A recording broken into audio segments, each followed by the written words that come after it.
Saudara Presiden ke-7 RI Joko Widodo bertemu dengan Hasyim Joyo Hadikusumo di Solo, Jawa Tengah pada Jumat kemarin. Pertemuan berlangsung cukup lama, membahas banyak hal termasuk kemungkinan pertemuan antara Jokowi dengan Presiden Prabowo Subianto. Kedatangan Hasyim disambut langsung Jokowi. Pertemuan yang berlangsung selama 2 jam secara tertutup itu disebut Hasyim sebagai silaturahmi biasa sekaligus menyampaikan rencana pertemuan antara Presiden Prabowo dengan Jokowi. Sementara menurut Jokowi, tidak ada pembicaraan politik yang berat antara keduanya. Ia menambahkan mereka lebih banyak membahas persoalan ekonomi.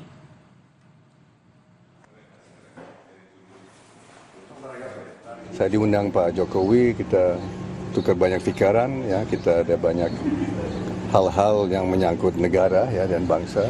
Terus saya dapat banyak nasihat-nasihat juga, dan saya kira nasihat yang sangat berharga. Kondisi situasi ekonomi yang perlu